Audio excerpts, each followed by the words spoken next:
We did it, baby! Cleveland rocks. The city celebrating in grand style amid its first sports championship in decades, and 13 ABC is there. And we're expecting storms in the area, but will they be severe? Our team tracking the storms to help you prepare and stay safe. Tall grass creating nightmares for neighbors. So how is the city cleaning up this overgrowing problem? The I-Team gets answers. From WTVG Toledo, this is 13 ABC Action News with Diane Larson and Lee Conklin. And we are tracking two stories grabbing headlines tonight. First, a million reasons to celebrate. We take you to the heart of the hoopla for the NBA champs, the Cleveland Cavaliers. Thanks for joining us. I'm Diane Larson. And I'm Bill Horman in for Lee Conklin. Along with the parade, we're also monitoring some potentially severe storms that are headed this way tonight. So let's get a sense of where the severe weather could hit us. Let's go to Ross Ellett, who's in for Jay Birchback this evening.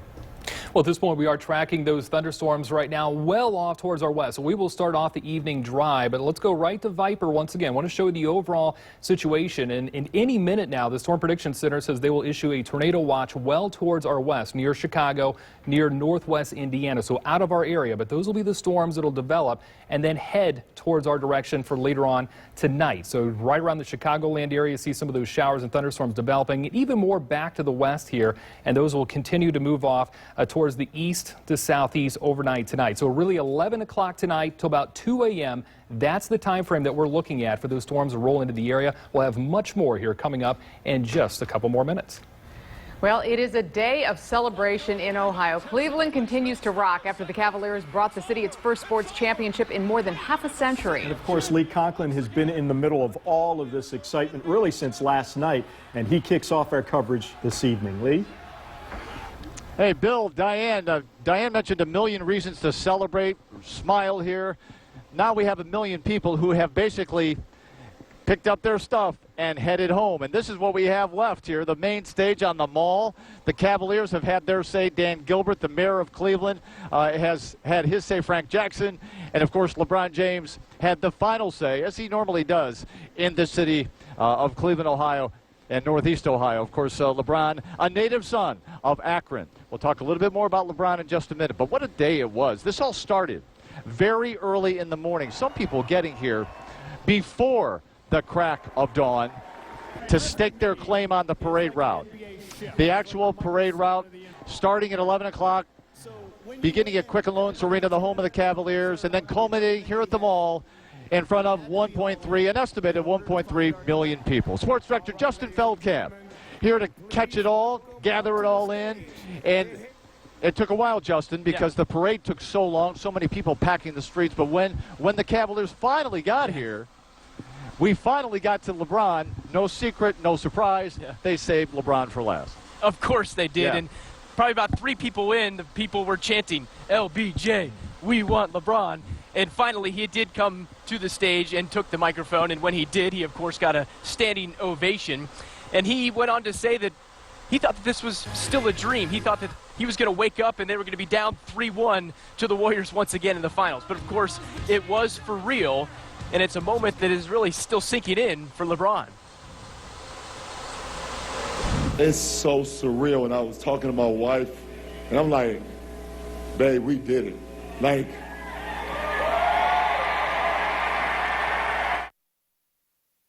so obviously an emotional time for fans, but also, as you can see, an emotional time for players and the players' families. No doubt. I know you're working on your full sportscast coming up in about 6:20. We'll talk to you in a few minutes. More of the pageantry of what was Cleveland's perhaps biggest day. Well, it was one of Cleveland's biggest days in decades. Justin, we'll see you in a few minutes. Okay.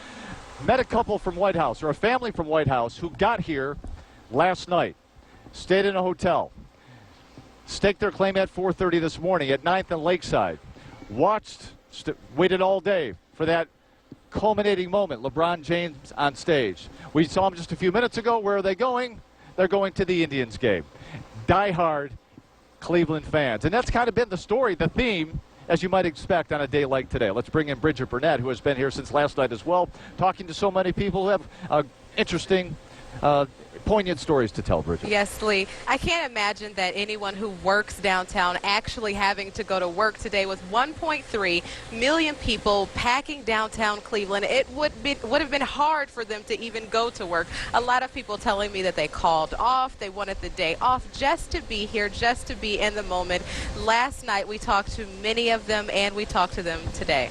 Hey guys, yeah, this is my show. It means everything. I cried a little bit when LeBron cried. That was it. It was over with. So when LeBron cried, you cried too? When LeBron cried, I cried. That's when I let it out, yes. You're down 3-1 against the best team in the league, and you beat them twice at home. That isn't done. We had the game. I mean, LeBron and Curry, they won the game for us in the end. Curry hit some big shots, especially one over Steph Curry. LeBron did what LeBron does, like every game. He brought it home for us, you know. LeBron did what LeBron does. Yes. King James, as they call him. You know, this is my first time being in Cleveland. I think I lost about 5 pounds today because we walked from the Q Arena. We walked to 9th and Lakeside to where we are now. It's just so much walking, but it was all worth it. Yeah, well, and we saw that from everyone here today. Yes. It really was a festive occasion. We'll have more of that, the festive nature of what the fans brought a little bit later on, coming up on Action News at 11 as well. But great job, Bridget, on that last 24 hours. It's been a whirlwind. Yes. We'll see you again. Thank Thanks very you. much.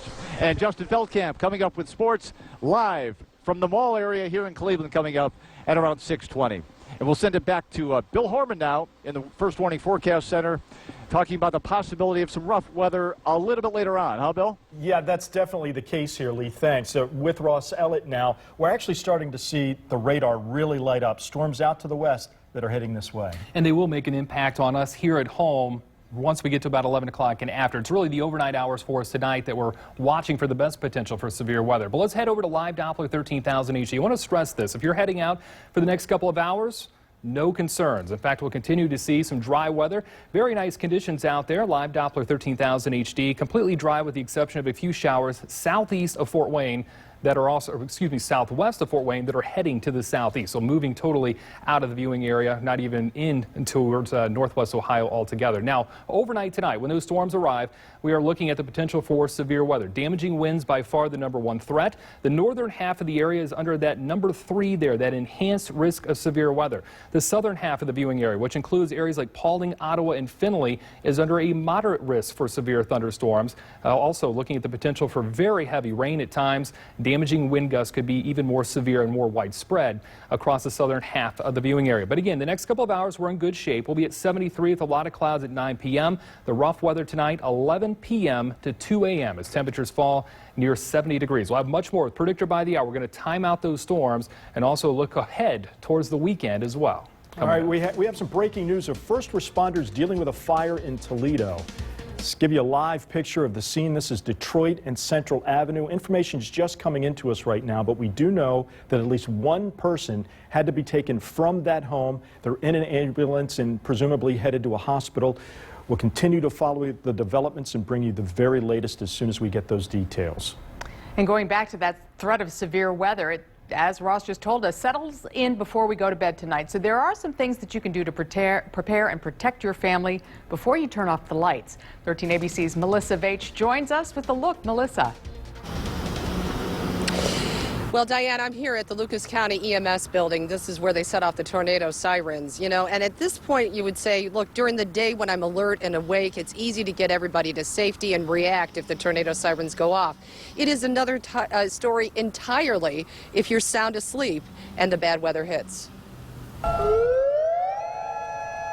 A tornado siren is a tough wake-up call. Lucas County Emergency Management Director Patricia Momney says the first step is to pick someone to be in charge. Make sure everyone knows what their role is. If it was up to my wife, we'd just die in the middle of the night. But if it's up to me, I'll save the whole household. Next step, know your safety plan. If you could have your shelter area ready before you go to bed, so that all you have to do is get to it. My grandma has a big brick house, so she lives right down the street, and I head there. Because you may not hear the outdoor siren, try to have a warning system in the house. I do have a weather radio, but the last time we had a tornado warning at night, I didn't hear it go off. That's why it's good to have a backup warning system. Text alerts are your next best bet. There's various entities out there. The news media has them.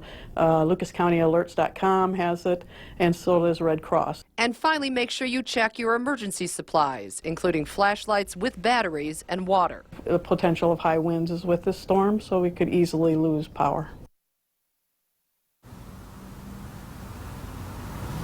All right, also stay with 13ABC Action News, 13abc.com, and of course text alerts. We'll keep you up to date as best we can. Our meteorologists are very good. They will be here throughout the night keeping you posted. Reporting live downtown, Melissa Veitch, 13ABC Action News. And now we have some breaking health news. A 61-year-old woman from Lucas County, now the first confirmed sexually transmitted case of Zika virus in Ohio. State health leaders say her husband had traveled to a country where Zika is active. It brings the number of confirmed Zika cases in Ohio to 16. Tall grass taking over properties and becoming a nuisance. Coming up, how the city of Toledo is tackling these nightmares that's right next door. As you're probably aware, Toledo has a tall grass problem, but technology is helping cut down those properties that are so overgrown. They are found in neighborhoods all over the city, and tonight the 13ABC I-Team takes you to Prouty Avenue to show you how the city is trying to address these lots and get this issue under control. Sean Haggerty following the nightmare next door. Sean. Yeah, we've told you over and over again, when you have big issues like this, you can reach out to the city of Toledo and engage Toledo for these nuisance properties. Tonight, we're going to show you what happens when you call and they get to those homes. The buzz of a lawnmower, a welcome sound here in the 600 block of Prouty. That coupled with the sharp edge of this trimmer mean this overgrown property will finally look presentable. I think they should do all of them like that. Like corner one over here needs done. All of them in the city should be done instead of being burnt down. It's always good to see the city doing something, that they're taking care of the alley back there. You're watching one of Toledo's beautification action teams at work. Already, these 14 crews working 60-hour weeks have tackled some of the over 7,300 work orders. These and the private contractors will be even busier this summer. The city expects to tackle between 14 and 16,000 work orders this year. It's the scope of the problem is so huge, and it's not going away, obviously, that we have to come up with some sort of plan of attack, and the only smart way to do that is by building the data, looking and analyzing what you're doing. Televisions left on front porches of these empty, vacant places, just one of the issues that neighbors are dealing with. The city of Toledo hoping that technology they use this year will help them make a comprehensive list of problem spots, so next year they can be more proactive instead of just reacting to complaints. We can actually layer the calls for service, who our contractors are, where our crews are mowing, our community partners, and we're actually focusing this year on building the data. No, I'm glad. I'm happy. Toledo's not a bad place. I've lived here all my life. Sometimes, you got to take the good with the bad. Sean Haggerty, 13 ABC Action News. We're tracking those storms coming in for overnight tonight. We'll have the very latest on Predictor by the Hour. We're going to time out those storms for you coming up. Now, 1380Z First Warning Weather with meteorologist Ross Ellett. Well, it's been a very nice day throughout the day today, and that dry pattern continues now. Since May 1st, we're about 4 inches below average on rain. So it's been very dry. We should get that rain, or at least some of it tonight. Not all 4 inches, but we'll get some of that rain. Live Doppler 13,000 HD showing the all clear right now across our viewing area. A few showers right on the corner of your screen, mainly to the west of Fort Wayne at this time. Let's take a look at our graphics. You can see overnight tonight, we're going to continue to see the potential for severe storms during the overnight hours. Right now, the only watches in the area is a flash flood watch. That's for Wyandotte and Hancock counties for overnight tonight. The southern part of the area not only has the highest severe weather risk, but also will see the heaviest rain. At least that's the best potential for those heavier downpours. Right now, 81 degrees. We have clouds across the area with a southwest wind at 9 miles per hour. It won't be the winds at the ground that'll cause all the trouble tonight. It'll be the winds just above the ground that'll help fuel all those showers and thunderstorms, really help a big complex of storms to develop that'll move our direction after dark overnight tonight. And then some of those winds could make their way down to the ground. And that's the problem. That's the concern for us, is some damaging winds that could develop from the storms right now that are just beginning to develop near near Chicago, Madison, Wisconsin, Milwaukee, even to the edge here of Iowa. And once they develop, they'll race towards our direction for overnight tonight. So let's get right to it. Pinpoint the timeline of those storms at 11 o'clock. Showers and storms are expected right along the Indiana-Ohio border. But look how quickly they move already by midnight tonight. They'll be right along I-75, Toledo, BG, Findlay. You see those brighter colors from Paulding down towards Ottawa. Again, that'll be our best potential for severe storms. 1 o'clock, that potential is still ongoing here for us across the area. Lighter rain, though, for our northern counties here. In fact, they'll likely escape the worst of the impacts. And by 2 o'clock, the storms will start moving out. We could have a few showers move into the area for your Thursday, not severe. And Friday is looking fantastic with all that sunshine. As for that severe weather risk tonight, northern Monroe County just under a slight risk for severe weather. A lot of us under that enhanced risk from Port Clinton, Sandusky, Ottawa. Also looking at Adrian and Toledo. Ottawa, rather, is under that moderate risk for severe weather. Bryan, Napoleon, Findlay, Upper Sandusky, and Lima. So the farther south you go, the bigger our chance is for that severe weather risk here for us altogether. Now, threat predictor showing for tonight, heavy rain and also damaging winds. By far the biggest issues that we have, biggest concerns that we have. Some small hail and the isolated chance of a tornado is still there. We'll keep a close eye on it and we'll track those storms as we head throughout the overnight hours tonight. Tonight, 66 thunderstorms, likely some severe for us. Again, the farther south you live, the higher that severe weather risk. For tomorrow, 80 degrees, showers possible with a cloudy sky. And as we head towards the weekend, Friday and Saturday, more sunshine will break out. A lot of heat develops here for us on Sunday with a high of 90 degrees, 88 on Monday, and cooler next Tuesday and Wednesday. Of course, with those storms tonight, we'll be watching, tracking those storms all night. We'll have updates online, social media, of course, here on TV as well. Okay, we'll be watching you as well. All right, Ross, thanks. Hi everyone, I'm Justin Feldkamp in downtown Cleveland. What a day it's been. The Cavs won the title on Sunday. The fans went nuts. 3 days later, they went nuts again at the rally at the stage behind me. We'll have sights and sounds from that stage coming up after the break in sports. Emmy Award-winning 13 ABC Action Sports, teaming up with BCSN. Now, here's Justin Feldkamp. Hi everyone, what a day it's been here in downtown Cleveland. The mayor deemed today a holiday throughout the entire city. A county administrator asked for a moment of silence for the death of the Cleveland curse. It has certainly been truly a day of outright joyous celebration here in the streets of Cleveland. An estimated 1.3 people were down here to take in the parade and the rally. Coach Tyronn Lue, all of the players took to the microphone at the stage you see behind me. Here's some of what was said earlier today. The only question that can ever be said about this team is, what's next? What's next? So, from the bottom of my heart, man, this was a very, very special year. I wouldn't trade it for the world, man. I love all y'all, man. Real talk. I heard a lot of thank you LeBrons today, and you know, thanks for coming home and thanks for keeping your promise. But I really, you guys really should be thanking all the guys up here, to be honest. The best fans in the world, the most passionate, most dedicated fans in the world. I know it looked rocky for a second, you know, being down 3-1, but y'all stayed loyal, y'all always supported, and y'all never lost faith. So for that, I want to thank you very much for myself, my coaching staff, all the players, Cleveland Cavaliers organization. And I just want to say, we did it, baby! Spending it with my family and my friends, with y'all, it's the best feeling in the world. With these guys, who I go to battle with every single day, blood, sweat, and tears. I appreciate every last one of y'all. I love y'all from the bottom of my heart, I promise. And this is for us. Cavs general manager David Griffin also chimed in up on stage. He said Cleveland will no longer be defined by the fumble and the drive and that curse. But now Cleveland has the block, the 3, and the D, referring to LeBron James' block on Sunday late in Game 7, referring to Kyrie Irving's three-pointer that essentially sealed the deal, and then the overall team defense that the Cavs had against the Warriors to win the series 4-3 on Sunday night. But really, the last few days have just been a great time for fans here in Cleveland, and a real relief is now completely lifted off of their shoulders because they have a champion. Mo Williams said, "I'm a champ." Everybody feels like they're a champ now in this city.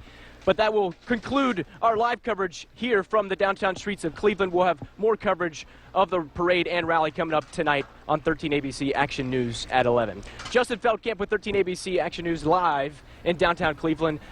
Bill and Diane, back to you. Better get out of the way. They'll be packing him up. Yeah, stacking him away. 52 years. Right. Now they're talking repeat. Okay, I like it. Sure. Stormy night on the horizon. Yeah, Ross is back with what you can expect in just a minute.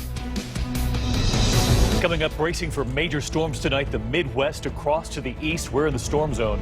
The dramatic sit-in right now on Capitol Hill. Will they force action on guns? And the father and his 3 children missing. What's been found in the water? Next. There could be 2 areas of thunderstorms that actually move throughout the area tonight. You see the first band just east of Chicago. Another band will likely develop to the west of Chicago later on for us tonight.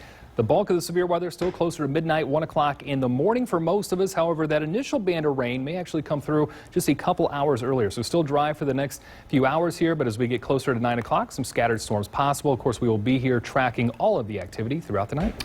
Thanks, Ross. That'll do it for us here in Toledo. We want to head back to Cleveland one last time to check in with Lee Conklin. Lee?